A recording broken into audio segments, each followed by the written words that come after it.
महाराष्ट्रातील माझ्या सर्व अभियोगिताधारक बंधू आणि भगिनींनो, सर्वांना श्री स्वामी समर्थ.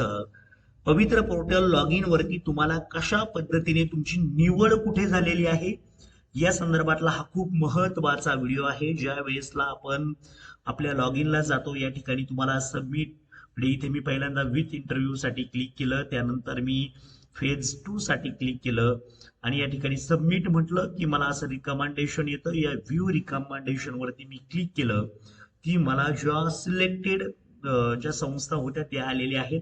आता माझी निवड कुठे झाली आहे हे पण या ठिकाणी तुम्हाला सांगतो. ज्या ठिकाणी माझी पवित्र पोर्टलच्या मार्फत 6 ठिकाणी निवड झालेली होती, त्यामध्ये भारतीय विद्याभवन मुंबई, डीहेवी college trust management society New Delhi. ज्या ठिकाणी वरती जर पाहिलं तर भारतीय विद्याभवनला सुरुवातीला वेटिंग आणि नंतर त्यांचा त्या संदर्भातला आपण जर पाहिलं तर कॉल सुद्धा आला होता. शिक्षण प्रसारक मंडळी, ज्या ठिकाणी ऑलरेडी मी जॉब करतोय.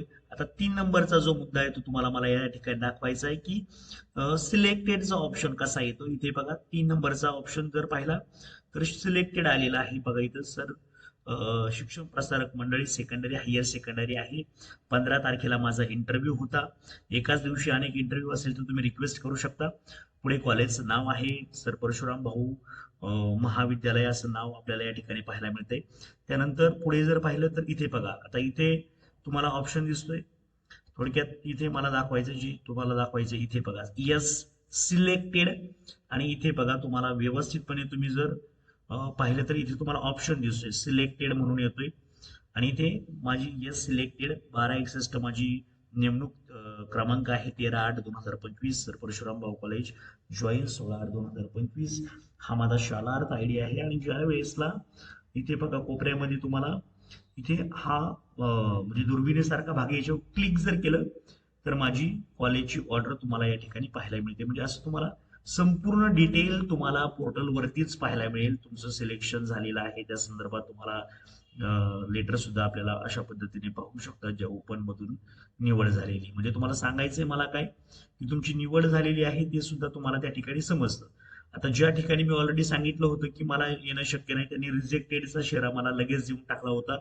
कारण की मी ऑलरेडी ते मला पॉसिबल नव्हतं, मी एकाच ठिकाणी जॉईन होऊ शकत होतो. मग त्यांनी वेटिंगचा जो कॅन्डिडेट असतो त्याला लगेच ते घेतात. पहा, आता एक संस्था अशी आहे की ज्यांनी अजूनही मला डबल सिलेक्टेडचा अजूनही दिसतंय. शिक्षण प्रसारक मंडळीला तुम्ही पाहिलं, मला सिलेक्टेड ऑप्शन इथं पाहिला असेल तुम्ही पुढं, ते बघा इथे सिलेक्टेड येते, दिसते का तुम्हाला सिलेक्टेड आलेला आहे. तसंच आता पुढची एक संस्था आहे जिथे अजूनही सिलेक्टेड दिसतंय, ते म्हणजे भारतीय विद्यापीठ 8 नंबरची संस्था आहे. पहा इथे 8 नंबरला भारतीय विद्यापीठ दिसते तुम्हाला. आणि इथे जर पाहिलं तर भारतीय विद्यापीठाची देखील मला ऑर्डर आलेली होती. इथे बघा यस आहे आणि इथे सिलेक्टेड आहे. आता दुसरी गोष्ट, बऱ्याच जणांच्या मनामध्ये अशी शंका असते की वेट लिस्ट कुठं असते सर, वेटिंग लिस्ट कुठं असते का. तर वेट लिस्ट 100% असते. बऱ्याच जणांच्या मनामध्ये डाऊट असतो वेटिंग लिस्ट असते का. तर इथे बघा तुम्हाला तेच मला दाखवायचं होतं, जो मी तुम्हाला ऑलरेडी सांगितलं होतं, थंबनेल वरती दाखवलं की वेट लिस्ट असते का. तर इथे वरती बघा सिलेक्टेडच्या वरती अजूनही वेट लिस्ट दिसतंय. म्हणजे मला त्यांनी वेट लिस्टचा शेरा दिला होता, तो अजूनही आहे. कदाचित त्यांना एखादा कॅन्डिडेट घ्यायचा नसेल त्यामुळे त्यांनी कॅन्डिडेट सिलेक्ट केलेला नसेल, पण मला इथे वेट लिस्टचा शेरा तुम्हाला आताही पाहायला मिळत असेल. आणि इथे तुमच्या माहितीसाठी सांगतो, इथे बघा 8 नंबरला देखील माझी ऑर्डर त्या ठिकाणी आलेली होती. भारतीय विद्यापीठ तुम्हाला असं दिसेल इथे सिलेक्टेड आहे, पण मी इथे बघा इथे दिलं होतं नॉट जॉईन आलंय. बघा शेरा तुम्हाला नॉट जॉईनचा शेरा इथे दिसतो, असा दिसतोय नॉट जॉईन. आणि दुसरी गोष्ट, इथे ओपन जर केलं तर पाहूया काय होते. ऑर्डर माझी दिसते का, आली बघा इथे ऑर्डर पण दिसते माझी. ही मला भारतीय विद्यापीठाची ऑर्डर देखील आली होती. माझं नाव दिसत असेल इथे, तुम्हाला थोडक्यात दाखवायचं म्हटलं तर पहा इथे माझं नाव दिसतंय Kokane Sachin Maruti, BSc BEd BSc दिलं होतं. खरं तर माझं एमएससी आहे, पण 10वी नेमणूक तिथे झाली होती, विज्ञान विषयासाठी झाली आहे. हे सर्व अशा पद्धतीने ऑर्डर तुम्हाला येते भारतीय विद्यापीठाची आहे. म्हणजे मला दाखवायचंय काय की अजूनही त्या ज्या ऑर्डर आहेत त्या अजूनही माझ्या लॉग इनला दिसत आहेत. वेटलिस्ट अजून ज्या ठिकाणी मी वेटलिस्टला होतो ते पण दिसतंय. अशा 6 ठिकाणी एकाच वेळेसला माझी नियुक्ती झाली होती. एकाच वेळेसला 2 ठिकाणी इंटरव्ह्यू देखील आले होते.